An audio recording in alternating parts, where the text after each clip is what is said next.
પહેલા અમે ઘરઘંટી બિઝનેસની અંદર હતા, જે ઇન્ડિયામાં સૌ પ્રથમ વખત સ્ટોનલેસ ઘરઘંટી ઇન્ટ્રોડ્યુસ કરી. રાજકોટમાં મળતા પાણીના એન્જિન ઉપર, પીટર એન્જિન ઉપર સૌ પ્રથમ પ્રોડક્ટ બનાવી. જે ઇનોવેશન તમે કહી શકો. ગવર્મેન્ટલ પ્રોસેસ 1.5 વર્ષ ચાલીને એ લોકો કાયદેસર મારી ફેક્ટરી સીલ કરી ગયા હતા. ટેસ્ટિંગ 1 વર્ષમાં થઈ જાય, એના બદલે એ ટેસ્ટિંગ 4 વર્ષ અમને લાગ્યું.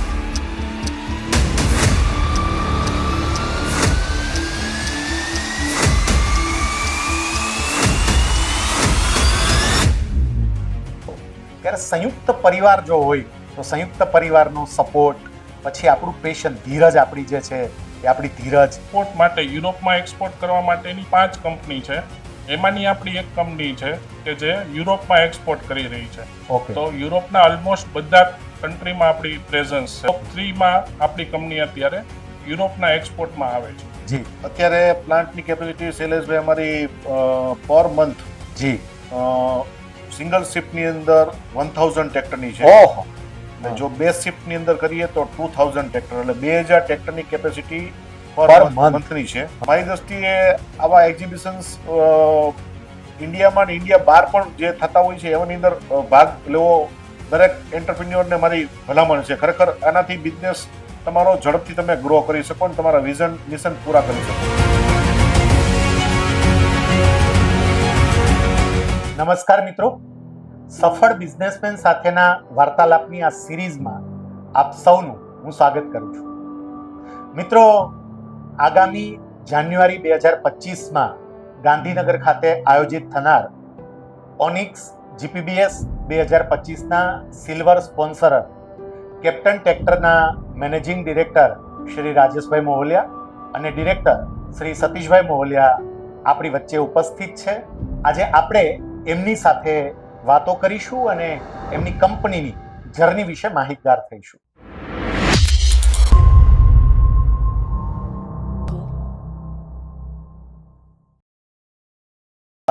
નમસ્કાર રાજેશભાઈ, સતીશભાઈ. આજના આ વાર્તાલાપના આપનું હૃદયપૂર્વક સ્વાગત કરું છું. રાજેશભાઈ, મેનેજિંગ ડિરેક્ટર તરીકે આપની પાસેથી એ વાત જાણવી છે કે તમે કેપ્ટન ટ્રેક્ટરની શરૂઆત કરી, તો એ પહેલા આપ કોઈ બીજા બિઝનેસમાં હતા કે કેમ, કે અહીંથી જ તમારા બિઝનેસની જર્નીની શરૂઆત થઈ છે? અને જો આપ કોઈ અગાઉ બીજા બિઝનેસમાં હતા તો એ બિઝનેસ કયો હતો એની થોડી પહેલા આપ વાત કરો. હાજી, કેપ્ટન ટ્રેક્ટર્સની શરૂઆત થઈ એ પહેલા બિઝનેસની વાત કરું શૈલેષભાઈ, તો એ પહેલા અમે ઘરઘંટી બિઝનેસની અંદર હતા, જે ઇન્ડિયામાં સૌ પ્રથમ વખત સ્ટોનલેસ ઘરઘંટી ઇન્ટ્રોડ્યુસ કરી, જે 81-82 ની અંદર. જે એક ઇનોવેશન હતું, જે અમારા એટલે આખા ભારતમાં ફર્સ્ટ ટાઈમ આવી. હા, ભારતમાં ફર્સ્ટ ટાઈમ પથ્થર વગરની ઘરઘંટી ઇન્ટ્રોડ્યુસ કરી હતી. અને એ બિઝનેસ શરૂઆત ગામડેથી આવીને મારા ફાધર અને અંકલે સ્ટાર્ટ કરેલો બિઝનેસ. આપના ફાધર કે અંકલનું નામ? ગાંડુભાઈ પટેલ અને મગનભાઈ પટેલ. ગાંડુભાઈ છે મારા ફાધર છે, મગનભાઈ છે એ અંકલ છે. એને બિઝનેસની શરૂઆત કરેલી. અને એ બિઝનેસ ત્યારે એક ઇનોવેશન જ હતું, એટલે આખું લોકોને પથ્થર વગરની ઘરઘંટી, લોકોને કોન્ફિડન્સ નહોતો કે પથ્થર વગરની ઘરઘંટીથી અનાજ દળાય. એ આખો કોન્સેપ્ટ આખો ડેવલપ કર્યો, અને એ કોન્સેપ્ટ ડેવલપ કરીને બિઝનેસ આખો ઘણા મોટા સ્કેલ ઉપર લઈ ગયા, અને રોજની 100 ઘરઘંટી સુધી એ બિઝનેસ પહોંચાડ્યો. એ પછી સમયની સાથે સાથે ઘણા બધા ચેન્જીસ આવતા ગયા, અને એ બિઝનેસમાં એક લેવલનું કોમ્પિટિશન અને સિચ્યુએશન ઘણી આવી ગઈ હતી.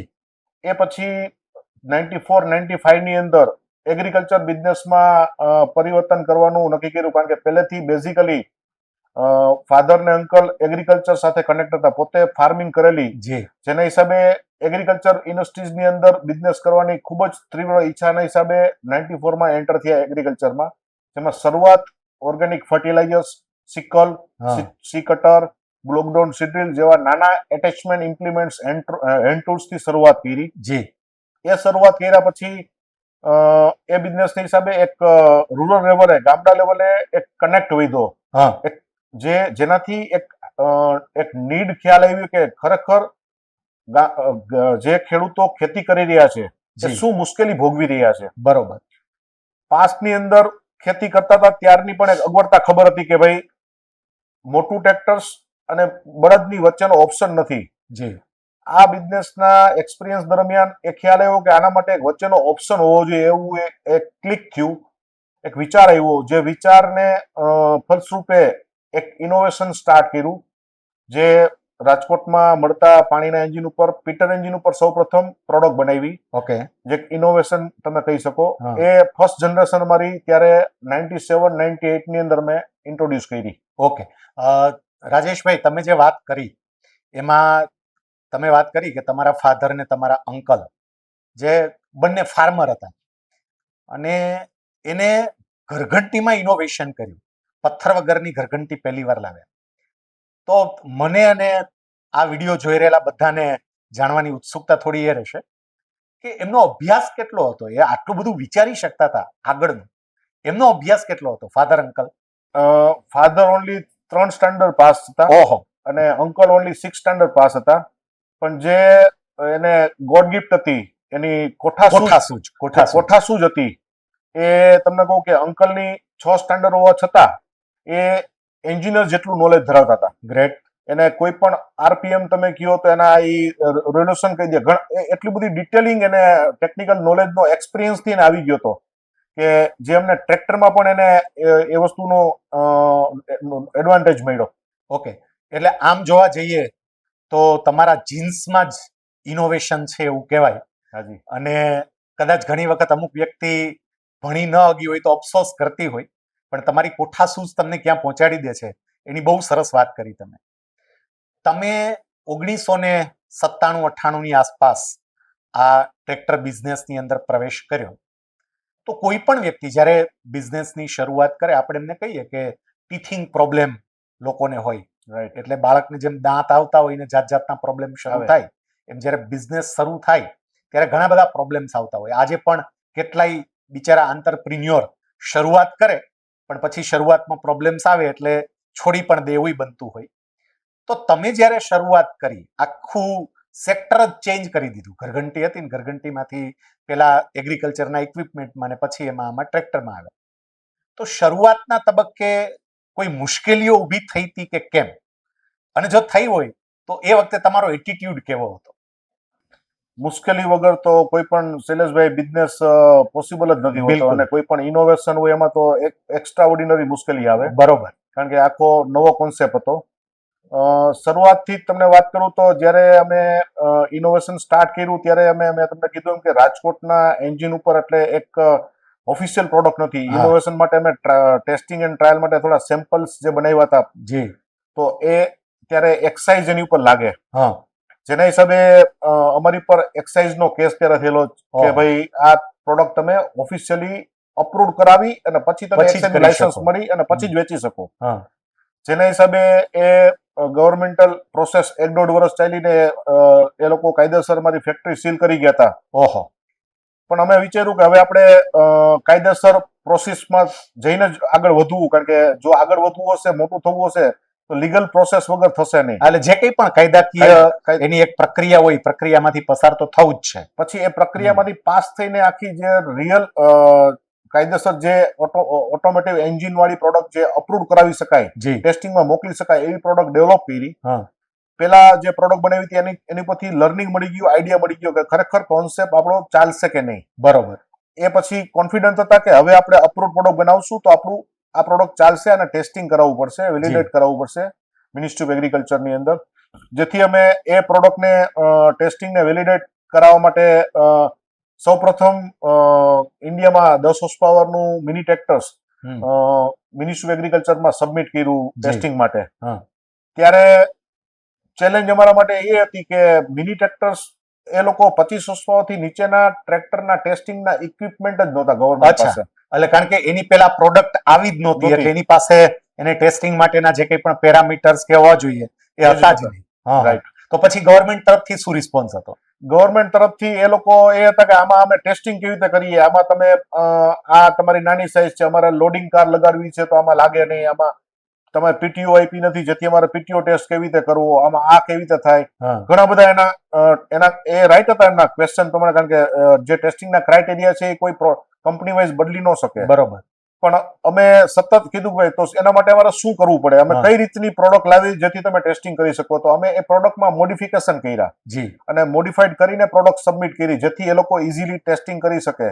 અને એ લોકોએ એનો રસ્તો કાઢ્યો જેના હિસાબે અમને ટાઈમ જે ટેસ્ટિંગ 1 વર્ષમાં થઈ જાય એના બદલે એ ટેસ્ટિંગ 4 વર્ષ અમને લાગ્યું. ઓહ, તો આ 4 વર્ષનો આટલો લાંબો પીરિયડ ગયો.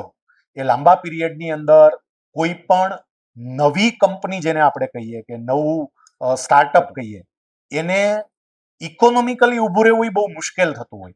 તો એ વખતે શું થતું હતું એમ 4 વર્ષ સુધીની રાહ જોવાની? એ ચેલેન્જિંગ પીરિયડ બહુ જ એવો હતો કે ખરેખર જો જોઈન્ટ ફેમિલી ન હોય ને તો ખરેખર કોઈ પણ વ્યક્તિ તૂટી જાય. ઓકે, આજે ત્યારે એકબીજાની હૂંફની બહુ જરૂર હોય. બિલકુલ, નો ડાઉટ વડીલો અમારા ખૂબ જ કોન્ફિડન્ટ હતા કે ભાઈ આપણે આ વસ્તુમાંથી પાર નીકળશું. પણ જે વાતાવરણ આપણી આજુબાજુનું હોય છે ત્યારે બિઝનેસની અંદર અમે 3 બ્રધર આવ્યા હતા, 2 બ્રધર તો ભણતા હતા, પણ જે વાતાવરણ આપણી આજુબાજુનું જે હોય છે એ ઘણી વખત ડરામણું હોય છે કે ભાઈ ખરેખર સક્સેસ થાશું કે નહીં, કારણ કે રિસ્ક જે લીધું છે એ રિસ્કમાંથી આપણે આગળ વધશું કે નહીં. જી. પણ ત્યારે એક જ કે ભાઈ એક તો આ બિઝનેસ કરવાની કમ્પલ્સેશન હતી કારણ કે ફેમિલી માટે જરૂરી હતું. એ સિવાય એક આપણે અંદરથી એક જે આપણો કોન્ફિડન્ટ હોય કે ભાઈ આપણે ખરેખર આ વસ્તુ પાસ કરાવી શકશું અને પાસ કરાવશું તો આનું આટલું માર્કેટ છે. એ વિઝનને હિસાબે આજે એ વસ્તુમાંથી અમે પાસ નીકળ્યા ને ત્યારે અમે પેશન્સ જ એવી રાખી કે ભાઈ આપણે જ્યાં સુધી આ અપ્રૂવ ન થાય ત્યાં સુધી આપણા પ્રયત્નો ચાલુ રાખવાના છે, હથિયાર હેઠા મૂકવા નથી. અત્યારે તમે જે વાત કરો છો એટલે સોહનલાલ દ્વિવેદીની એ પંક્તિઓ યાદ આવે છે. લહરો સે ડરકર નૌકા પાર નહીં હોતી, કોશિશ કરને વાલો કી કભી હાર નહીં હોતી.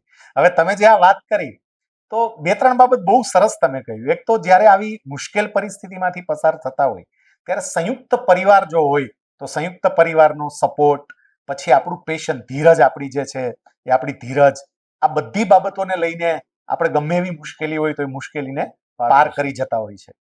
4 વર્ષ પછી તમારી આ પ્રોડક્ટને ગવર્મેન્ટે અપ્રૂવ કરી એટલે બીજી રીતે એવું કહેવું હોય તો કહી શકાય કે ભારતમાં મિની ટ્રેક્ટર્સને અપ્રૂવ કરવા માટેના માપદંડો કેવા હોય એ તમારા કારણે સરકારે નક્કી કર્યા. Yes, very nice. રાજેશભાઈ, તમે તમારી આખી જર્નીની વાત કરી, શરૂઆતની સ્ટ્રગલની બધી વાત કરી. માની લો કે એક વખત ગવર્મેન્ટે અપ્રુવલ્સ આપી દીધી, તમારું આખું આ એક ઇનોવેશન હતું, એક નવી જ બાબત હતી. તો આ ઇનોવેશનને માર્કેટમાં સ્પ્રેડ કરવા માટે સમગ્ર ભારત તમારી એ પ્રોડક્ટને સ્વીકારે, બધા ખેડૂત એ પ્રોડક્ટને સ્વીકારે, એના માટેના તમારા પ્રયાસો કયા હતા? એવું તમે શું કર્યું કે જેથી કરીને તમારું આ ઇનોવેશન માત્ર ઇનોવેશન તરીકે પડ્યું ના રહ્યું પણ એ સ્પ્રેડ થયું, બધે પહોંચી ગયું? બહુ સરસ ક્વેશ્ચન છે શૈલેષભાઈ. જે 4 વર્ષની જે તપસ્યા કરી ને ટેસ્ટિંગમાં, એ દરમિયાન ઘણું બધું આત્મમંથન, મનોમંથન, ચિંતન કર્યું કે આપણે પાસ અપ્રૂવ થઈ જશે પ્રોડક્ટ, પછી આપણે આને કઈ રીતે આગળ વધારશું. તો એ દરમિયાન અમને ખ્યાલ નહોતો, પણ એ પછી આખો સ્ટડીમાં ખ્યાલ આવ્યો. ઘણા બધા ICR, એગ્રીકલ્ચર રિસર્ચ સેન્ટર ને ઘણા બધા એન્જિનિયરિંગ ડિપાર્ટમેન્ટ ને એની સાથે ડિસ્કસ કરતા ખ્યાલ આવ્યો કે ઇન્ડિયામાં 80% સ્મોલ એન્ડ માર્જિનલ ફાર્મર છે. બિલકુલ. કે જેની પાસે 1 હેક્ટર અથવા એનાથી ઓછી જમીન છે. જેને મિકેનાઇઝ ફાર્મિંગ કરવું હોય તો એની પાસે કોઈ ઓપ્શન નથી. તો અમે એ વિચાર્યું કે એ જે ક્લાસ છે કે જે 80% ક્લાસ છે કે જેને મિકેનાઇઝ ફાર્મિંગમાં તકલીફ પડી રહી છે એને અમે ટાર્ગેટ કરીને એ ટાઈપની અમે માર્કેટિંગ સ્ટ્રેટેજી બનાવી. સૌપ્રથમ શરૂઆત અમે ગુજરાતથી કરી, પછી મહારાષ્ટ્ર, પછી સાઉથ ઇન્ડિયા, પછી MP, UP, બિહાર. સાથે સાથે અમે કઈ ખેતીમાં ક્યાં કામમાં મુશ્કેલી પડી રહી છે એ અમે આઈડેન્ટિફાય કર્યું. બિંગ એ ફાર્મર ફેમિલીથી અમને ખ્યાલ હતો, અમને ખેડૂતોનું નાડી પરીક્ષણ ખબર હતી કે ક્યાં ખેતીના પાક વાવવામાં કઈ એપ્લિકેશનમાં લોકોને મુશ્કેલી પડે. બિલકુલ. તો રોક્રોપ વાવતા એટલે મીન્સ કે કપાસ છે, મગફળી છે, શેરડી છે, પછી હોર્ટિકલ્ચરના બધા પાક છે જેની અંદર ખેડૂતોને મુશ્કેલી ખૂબ જ પડી રહી હતી કારણ કે એમાં જગ્યાની લિમિટેશન્સ હોય. તો સૌપ્રથમ અમે વિચાર્યું કે અહીંયા આપણે કોમ્પેક્ટ ટ્રેક્ટર્સને ઇન્ટ્રોડ્યુસ કરશું તો આપણે ઝડપથી આને સ્પ્રેડ કરી શકશું. એ કરવા માટે અમારે સૌપ્રથમ એ પછી જરૂર પડી કે ખાલી ટ્રેક્ટરથી તો આ વસ્તુ થશે નહીં, તો એના માટેના એટેચમેન્ટ ડેવલપ કર્યા. કારણ કે as a pioneer mini tractor તો ફર્સ્ટ ટાઈમ લાવ્યા હતા, જાના એટેચમેન્ટ તો માર્કેટમાં હતા નહીં, મોટા ટ્રેક્ટર્સના જ હતા. બરોબર. તો એને સુટેબલ એટેચમેન્ટ એસેસરી ઇમ્પ્લિમેન્ટ્સ બધા ડેવલપ કર્યા કે જેના મેચિંગ હોય અને પરફોર્મન્સ આપે. તો એ 40-50 જાતના એટેચમેન્ટ ડેવલપ કર્યા અને એ એટેચમેન્ટ ડેવલપ કરીને એપ્લિકેશન્સ અમે માર્કેટની અંદર ડેમોન્સ્ટ્રેટ કરી. બરોબર. સૌપ્રથમ સૌરાષ્ટ્રની અંદર જે પાક હોય ત્યાં એ એપ્લિકેશન્સ, એ પછી ગુજરાતમાં, એ પછી મહારાષ્ટ્રની એપ્લિકેશન ને પાક હોય તો ત્યાં સુગર કેન ને જે આપણે શેરડીનો પાક હોય છે એની અંદર, એ પછી સાઉથ ગુજરાતની અંદર, MP, UP, બિહાર, એ રીતે અમે as a application base, as a crop base problem, લોકોના પ્રોબ્લેમના સોલ્યુશન આપ્યા. ઓકે. માત્ર અમે લોકોના પ્રોબ્લેમના સોલ્યુશન આપવાના કોન્સેપ્ટથી જ અમે આગળ વધ્યા ને જેના હિસાબે અમને સક્સેસ મળી, જેના હિસાબે અમારી પ્રોડક્ટની માર્કેટમાં અવેરનેસ ઊભી થઈ કે ભાઈ આ પ્રોડક્ટ યુઝફુલ છે, જેના હિસાબે અમને રિઝલ્ટ ઘણું સારું મળ્યું. વાહ. એટલે પહેલી વાત તો એ કે જે 4 વર્ષનો પેલો તપસ્યા વાળો પીરિયડ તમે જે કહ્યો, સામાન્ય રીતે કોઈ પણ માણસ એ વખતે ટેન્શનમાં હોય, પણ તમે એ જ પીરિયડનો ઉપયોગ આગળ પ્રોડક્ટ મંજૂર થઈ જાય પછી એને માર્કેટમાં કઈ રીતે મૂકશું એના માટે તમે કર્યો. અને તમે બહુ સરસ વાત કરી કે જે આના ખરેખર ઉપભોગતા છે, જેનો ઉપયોગ કરવાના છે, એના રિયલ પ્રોબ્લેમ્સ કયા છે એ ધ્યાનમાં લઈને તમે એના ઉપર વિશેષ ફોકસ કર્યું, જેથી કરીને તમારી આ પ્રોડક્ટ છે એ ઘણા બધા ખેડૂતો સુધી પહોંચી શકી. બીજું રાજેશભાઈ, એક એ જાણવું છે કે મિની ટ્રેક્ટર્સમાં તમે પાયોનિયર કહેવાય, કેપ્ટન ટ્રેક્ટર એ પાયોનિયર, તમે શરૂઆત કરી, પણ પછી આ જ ફિલ્ડની અંદર બીજા કોઈ હરીફો એણે પ્રવેશ કર્યો કે કેમ? હાજી, જે રીતે મેં તમને કીધું કે અમે આને પ્રમોશન કરવાનું સ્ટાર્ટ કર્યું as a application base, as a crop base, લોકોના પ્રોબ્લેમના સોલ્યુશન. માર્કેટની અંદર પ્રોડક્ટની જબરજસ્ત એક પુલ ક્રિએટ થયું. જી. આજે માર્કેટની અંદર હરીફ કંપની તો બધી હોય જ છે ને, જે એના આંખ કાન ખુલ્લા જ હોય છે, જેના હિસાબે એ લોકોએ જોયું કે આ કોન્સેપ્ટ પણ ચાલે છે અને આ આગળ જતા બહુ મોટું વટવૃક્ષ બનવાનું છે. બિલકુલ. જેના હિસાબે હરીફ કંપની ઘણી બધી રાજકોટની અંદર આવી કે કોમ્પેક્ટ ટ્રેક્ટર્સ નો અભ્યાસ કરવા માટે કે કઈ રીતે આ રાજકોટની અંદર વાય, શું કામ રાજકોટની અંદર કોમ્પેક્ટ ટ્રેક્ટર્સ આ રીતે બન્યું અને સક્સેસ ગયું. તો એ લોકોના સ્ટડી પછી એ લોકોને ખ્યાલ આવ્યો કે આ તો કરવું હશે તો રાજકોટમાં જવું પડશે. કારણ કે એ લોકોના હરીફ કંપનીના મોટા પ્લાન્ટની અંદર નાનું ટ્રેક્ટર બનાવવું એ લોકો માટે કિફાયતી નહીં રહે. ઓકે. તો એ લોકોએ રાજકોટમાં એન કેન પ્રકારે કાંઈ પણ આયોજન કરીને, કોઈએ કોન્ટ્રાક્ટ મેન્યુફેક્ચરિંગ કે કોઈએ જેવી કરીને રાજકોટની અંદર જ હરીફ કંપની આવી અને પોતાની પ્રોડક્ટ બનાવે છે, જે આજે એક રાજકોટ જેના હિસાબે મિની ટ્રેક્ટરનું હબ બની ગયું છે. Okay, very nice. અને આ જ્યારે કંપની આવી ત્યારે અમારા માટે અમારા ડીલરો, જે દરેક કંપનીના એના હાથપગ ડીલર હોય છે, કારણ કે એના થ્રુ જ સેલિંગ થતું છે. કારણ કે આપણે B2C નથી કરતા, B2B જ કરીએ છીએ, હોલસેલ બિઝનેસ કરીએ છીએ. પણ આપણે ગ્રાઉન્ડ સુધીનું પરીક્ષણ રાખીએ છીએ કે ખરેખર તો જ્યારે હરીફ કંપની આવી ત્યારે નો ડાઉટ આપણે નાની કંપની હોવાથી આપણા ડીલરો ડરી ગયા કે ભાઈ હવે શું થશે. કારણ કે સામે જે કંપનીઓ હતી એ બધી જાયન્ટ કંપની હતી, બધી MNC કંપની હતી. ઓકે. અને એ લોકોએ એવી રીતે પ્રાઇઝિંગની ઓફર આપતા હતા કે જે આપણા કરતા બહુ મોટો ગેપ હતો. જી, મોટા ગેપ, મોટા ડિસ્કાઉન્ટ સાથે આવી. એક તો તમારી કંપની નાની, હાજી, અને એની સામે આ જાયન્ટ કંપનીઓ, અને પાછું પ્રાઇઝમાં પણ એટલો મોટો ડિફરન્સ. હાજી. તો એ વખતે બટ નેચરલ છે કે ડીલરોને અંદર ડર પ્રવેશી જાય કે હવે આપણે શું કરશું. શું થયું એ વખતે? એ વખતે માત્ર અમે ડીલરોને એ જ સૌ પ્રથમ તો અમે અભ્યાસ કર્યો કે ભાઈ ખરેખર શું કરી રહી છે. એટલે અમને ખ્યાલ આવી ગયો કે આ એક માર્કેટિંગ સ્ટ્રેટેજી છે. જી. અમે ડીલરોને કીધું કે એક વખત ડીલર મીટિંગ બોલાવી અને બધા ડીલરોને અને કંપનીના બધા હેડ લોકોને અમે બોલાવીને બધાને, કારણ કે બધાનો કોન્ફિડન્સ લૂઝ થવા માંડ્યો હતો કે હવે આપણે આપણું અસ્તિત્વ કઈ રીતે ટકશે. જી. તો ડીલરોને બોલાવીને અમે કીધું કે આ એક માર્કેટિંગ સ્ટ્રેટેજી છે. એ લોકો એવરી 3 મંથ કે 4 મંથની અંદર એ લોકો આગળ જતા પ્રાઇઝની ઇન્ક્રીઝ કરશે. અત્યારે એને માર્કેટમાં એન્ટ્રી લેવા માટે થઈને આપણે જુના છીએ, આપણે જે કોન્સેપ્ટ એસ્ટાબ્લિશ કર્યો છે એ કોન્સેપ્ટમાં નહીતર ઘૂસી ન શકે. બરોબર.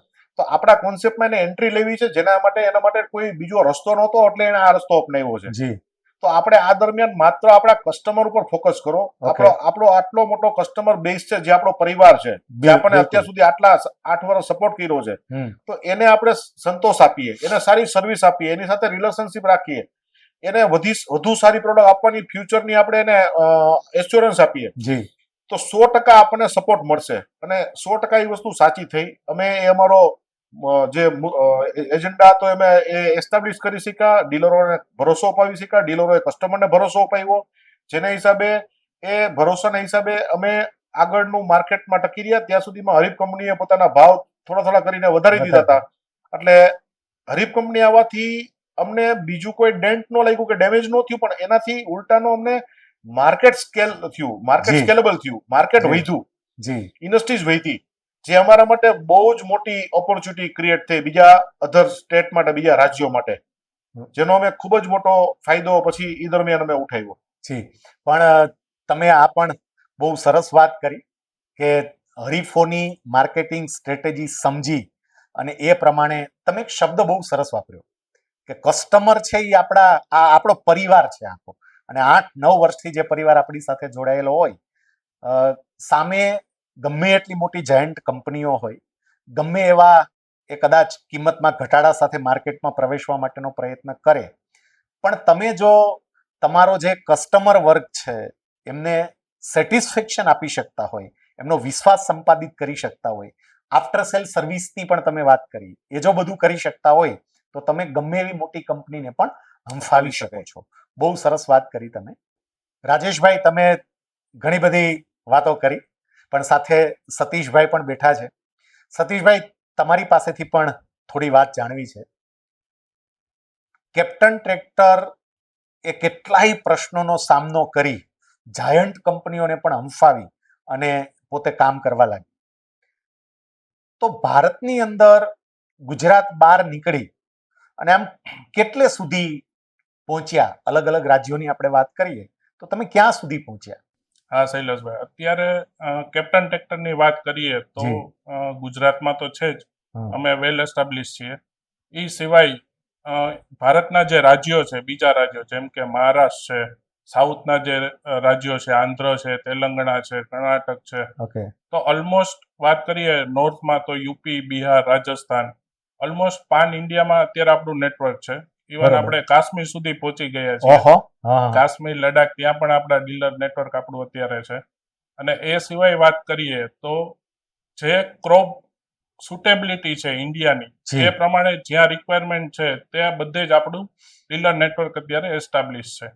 ઓકે, એટલે માત્ર ને માત્ર ગુજરાત કે ગુજરાતના પડોશી રાજ્ય પૂરતું નહીં, પણ તમે છેક કાશ્મીર થી લઈ અને કન્યાકુમારી સુધી સમગ્ર ભારતની અંદર ફેલાઈ ગયા છો. બીજો એક પ્રશ્ન એ થાય કે ખેડૂત ખાલી ભારતમાં નથી, ખેડૂત તો વિશ્વના તમામ દેશોની અંદર છે. અને જેવી રીતે ભારતના ખેડૂતોને મિની ટ્રેક્ટરની જરૂર પડે, એમ વિશ્વના અન્ય દેશોની અંદર પણ જરૂર પડતી હોય.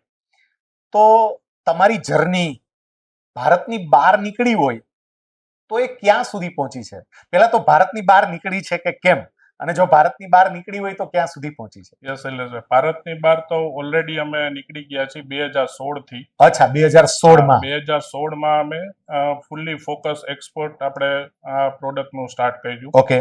તો અત્યારે એક્સપોર્ટની વાત કરીએ ભારતની બહાર તો Asia, Africa, Latin America, Europe, even Australia અને ન્યુઝીલેન્ડ પણ આપણે પહોંચી ગયા છીએ. ઓલમોસ્ટ આ બધા કોન્ટિનેન્ટની વાત કરીએ તો અમારા 65+ કન્ટ્રીમાં અત્યારે આપણે આ ટ્રેક્ટરનું એક્સપોર્ટ કરી રહ્યા છીએ. અને ઇન્ડિયામાંથી જો એક્સપોર્ટ થતું હોય આ ટાઈપની પ્રોડક્ટ એટલે કે મિની ટ્રેક્ટરનું, તો એ ઇન્ડિયામાંથી એક્સપોર્ટ માટે યુરોપમાં એક્સપોર્ટ કરવા માટેની 5 જ કંપની છે કે જેને યુરોપિયન હોમોલોગેશન સર્ટિફિકેટ મળેલું છે. ઓકે. તો એ 5 કંપની, એક તો હું અહીંયા અટકાવું કે યુરોપમાં તમારે એક્સપોર્ટ કરવું હોય તો એક ચોક્કસ સર્ટિફિકેટ કંપની પાસે હોય તો જ એક્સપોર્ટ કરી શકે. ઓકે. એના માટે એ લેવલની તમારે ક્વોલિટી બિલ્ડ કરવી પડે, એ લેવલની પ્રોડક્ટ બનાવવી પડે, એ લેવલના બધા ત્યાંના જે રૂલ્સ છે, ત્યાંના કસ્ટમરને જે પ્રોડક્ટ જોઈએ છે એ પ્રમાણેનું તમારે આખી પ્રોડક્ટ ડેવલપ કરવી પડે. તો એવી ઇન્ડિયાની 5 કંપની છે. એમાંની આપણી એક કંપની છે કે જે યુરોપમાં એક્સપોર્ટ કરી રહી છે. તો યુરોપના ઓલમોસ્ટ બધા કન્ટ્રીમાં આપણી પ્રેઝન્સ છે. અને આપણે એમાં ટોપ 3 માં આવીએ છીએ અત્યારે. વાહ. ટોપ 3 માં આપણી કંપની અત્યારે યુરોપના એક્સપોર્ટમાં આવે છે. જી, વેરી નાઇસ. એટલે એક વખતે જે કંપની પોતાના અપ્રુવલ્સ માટે 4 વર્ષ સુધી સ્ટ્રગલ કરતી હોય હા, એ જ કંપની અત્યારે વિશ્વના તમામે તમામ ખંડોની અંદર ફેલાઈ છે. પેલા. That's very nice. ખૂબ સરસ. એટલે એમ વાત કરીએ તો હવે આપણી કંપની એક ગ્લોબલ લેવલ પર છે જી. અને ગ્લોબલ લેવલના જે ફાર્મર્સ છે, મીન્સ જે ફાર્મરની રિક્વાયરમેન્ટ છે એ આપણે અહીંયાથી રાજકોટમાં બેઠા બેઠા એને ફૂલફિલ કરી રહ્યા છીએ. Very nice. રાજેશભાઈ, સતીશભાઈ જે વાત કરી એ પ્રમાણે અત્યારે તો તમે આખા વિશ્વમાં ફેલાઈ ગયા છો. તો આટલા બધા ખેડૂતોની ડિમાન્ડ પૂરી કરવા માટે અત્યારે તમારા પ્લાન્ટની કેપેસિટી શું? આમ સહજ એવો પ્રશ્ન થાય કે આમ રોજના કેટલાક ટ્રેક્ટર્સ છે એનું ઉત્પાદન થતું હશે? અત્યારે પ્લાન્ટની કેપેસિટી શૈલેષભાઈ અમારી પર મંથ જી. સિંગલ શિફ્ટની અંદર 1000 ટ્રેક્ટરની છે. ઓહો. એટલે જો 2 શિફ્ટની અંદર કરીએ તો 2000 ટ્રેક્ટર, એટલે 2000 ટ્રેક્ટરની કેપેસિટી Per પર month. મંથની છે. હા હા. અત્યારે અમે 1 મંથ મીન્સ કે 1000 કેપેસિટી તો યુટિલાઇઝ કરીએ છીએ. ઓકે. સિઝનની અંદર ઘણી વખત એની ઉપર પણ યુટિલાઇઝ કરતા હોય છે. જી. અત્યારે પ્લાન છે એ 3.5 એકરની અંદર ટોટલ પ્લાન છે, જી. જેની અંદર અમારી ટોટલ પ્રોસેસ અંદર ચાલી રહી છે. જી. ફ્યુચરને ધ્યાનમાં રાખીને અમે વિચારી રહ્યા છીએ કે આવનારા 2-3 વર્ષની અંદર અમારે કેપેસિટી એક્સપાન્ડ કરવી પડશે, કારણ કે આ કેપેસિટી ઓછી પડવાની છે. જે પ્રમાણે અમે ડોમેસ્ટિક અને ઇન્ટરનેશનલી ગ્લોબલી જે પ્રમાણે માર્કેટ અમે એક્સપાન્ડ કરી રહ્યા છીએ. હમણાં રિસન્ટલી અમે નેક્સ્ટ મંથ જ યુએસ ની અંદર પણ અમે પ્રોડક્ટ અમારી લોન્ચ કરવા જઈ રહી છીએ, જે અમારું લાસ્ટ કોન્ટિનેન્ટ બાકી છે. ઓકે. જે ત્યાંના સનબેલ્ટ એક્ઝિબિશન ની અંદર અમે લોન્ચ કરીએ છીએ. જી. તો આવનારા 2-3 વર્ષમાં અમારે એક્સપાન્શન માટે થઈને અમે 35 સેકન્ડની અંદર વિચારી રહ્યા છીએ કે આખો ગ્લોબલ લેવલનો પ્લાન ક્રિએટ કરવો. વાહ. કે જે વર્લ્ડમાં કોમ્પેક્ટ ટ્રેક્ટર્સનો એવો પ્લાન ન હોય એ રીતનો આખો પ્લાન ઉભો કરી અને જે ડોમેસ્ટિક અને ઇન્ટરનેશનલી જે જરૂરિયાત છે, જે ફાર્મ મશીનરીની કોમ્પેક્ટ ટ્રેક્ટર્સ અને જે સ્પેસિફિક મશીનરીની રિક્વાયરમેન્ટ છે એના માટેનો આખો પ્લાન્ટ અમે ઉભો કરવા માંગીએ છીએ. વાહ, વેરી નાઇસ. અને એના માટે અમારા તરફથી ખૂબ ખૂબ શુભેચ્છાઓ કે ખરેખર તમે વર્લ્ડ નંબર 1 બનો, એવી હૃદયપૂર્વકની શુભેચ્છાઓ પાઠવીએ છીએ. એક પ્રશ્ન એ થાય છે કે તમે અત્યારે 2025માં ઓનિક્સ જીપીબીએસ ની અંદર સ્પોન્સરર તરીકે જોડાયા, સિલ્વર સ્પોન્સરર તરીકે. 2024માં જ્યારે રાજકોટમાં જીપીબીએસ થઈ એ વખતે પણ તમે સિલ્વર સ્પોન્સરર હતા. તો ઘણી વખત લોકોને એવું લાગતું હોય કે જ્યારે સ્પોન્સરર તરીકે આવી સમિટની અંદર જોડાતા હોય, એક્ઝિબિશનમાં જોડાતા હોય તો એ ખર્ચો થાય છે. એટલે તમને એવું નથી લાગતું કે તમે એ વખતે ખર્ચો કર્યો, અત્યારે આ ખર્ચો કરો છો? જરાય નહીં શૈલેષભાઈ. એકચ્યુઅલી એક્ઝિબિશન છે ને એ એવી ઇવેન્ટ છે, એ એવું એક્ટિવિટી છે જે પહેલેથી અમારી કંપનીની ટોપ પ્રાયોરિટી રહી છે. ઓકે. ઇન્ડિયામાં હોય કે ઇન્ટરનેશનલી હોય, અમે જે પણ અમારું માર્કેટ ક્રિએટ કર્યું છે એ એક્ઝિબિશન્સ થી જ ક્રિએટ કર્યું છે. કારણ કે મેં તમને કીધું એમ કે નવો કોન્સેપ્ટ પાયોનિયર તરીકે એસ્ટાબ્લિશ કરવો તો લોકોને દેખાડવું પડે. તો જે રાજકોટનું એક્ઝિબિશન્સ હતું એ અમારા માટે ગર્વની વાત હતી કે એઝ એ આવડવા મોટા સ્કેલનું રાજકોટમાં ફર્સ્ટ ટાઈમ જોવા થઈ રહ્યું હતું, જેનો અમે ગ્રાન્ડ સક્સેસ બેનિફિટ લીધો. કે એક્ઝિબિશન તો ગ્રાન્ડ સક્સેસ ગયું, પણ એનો સૌથી વધારે બેનિફિટ અમે લીધો એવું મને લાગે છે. કારણ કે જે પ્રમાણેનું ક્રાઉડ હતું, જે પ્રમાણેની પબ્લિક આવતી હતી, એ પહેલી વખત એવો મોકો મળ્યો કે રાજકોટમાં અમે અમારી પ્રોડક્ટ બધી બતાવી શક્યા. આટલા મોટા કેટલા લાખો લોકો સુધી પ્રોડક્ટને પહોંચાડી શકે. 5 દિવસની અંદર અમે દેખાડી શક્યા, જેના હિસાબે લોકોને ખ્યાલ આવ્યો કે આટલી પ્રોડક્ટ આવી ખેતી માટેની આટલી આધુનિક પ્રોડક્ટ રાજકોટમાં બને છે, જે એક્સપોર્ટ પણ થાય છે અને આવી ક્વોલિટી પ્રોડક્ટ હોય છે. એ એકચ્યુઅલી લોકોને ખબર જ નહોતી. ઘણા અમારા નજીકના મિત્ર સર્કલ કે ગ્રુપ સર્કલના લોકોને પણ એવું લાગ્યું કે અમને પણ ખબર નહોતી કે આવી પ્રોડક્ટ બને છે. જે એક રાજકોટ માટે આપણે સારી પબ્લિસિટી અને એક પ્રમોશન મળ્યું. ગ્રેટ. અને હવે જે અમદાવાદ જે થઈ રહ્યું છે જીપીબીએસ 2025, તો એ પણ આખું રાજકોટ કરતા પણ મોટા સ્કેલ લેવલનું છે. અને એની અંદર જેમ રાજકોટની અંદર પણ ડોમેસ્ટિક મીન્સ કે દેશ અને વિદેશથી લોકો આવ્યા હતા, એમ અહીંયા પણ ડેફિનેટલી એના મોટા સ્કેલનું છે, એટલે લોકો આવવાના. અને કોઈ પણ કંપનીને માર્કેટની અંદર પોતાને લાઈવ રહેવા માટે, પોતાની નવી નવી પ્રોડક્ટ બતાવવા માટે આ એક્ઝિબિશન સિવાય કોઈ બીજો ઓપ્શન, ઓલ્ટરનેટ ઓપ્શન નથી કે જેમાં તમે શોર્ટ ટાઈમની અંદર મેક્સિમમ લોકો સુધી તમારી પ્રોડક્ટને બતાવી પહોંચાડી શકો છો. તો મારી દ્રષ્ટિએ આવા એક્ઝિબિશન્સ ઇન્ડિયામાં ને ઇન્ડિયા બહાર પણ જે થતા હોય છે એની અંદર ભાગ લેવો દરેક એન્ટરપ્રિન્યોરને મારી ભલામણ છે. ખરેખર આનાથી બિઝનેસ તમારો ઝડપથી તમે ગ્રો કરી શકો અને તમારા વિઝન મિશન પૂરા કરી શકો.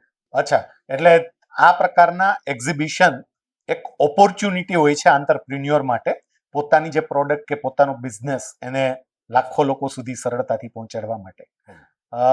રાજેશભાઈ, સતીશભાઈ, તમે તમારો કિંમતી સમય આપી અને અમારી સાથે આ વાત કરી, તમારી કંપનીની આખી જર્ની અમારી સાથે શેર કરી, એ બદલ તમારો બંનેનો ખૂબ ખૂબ આભાર.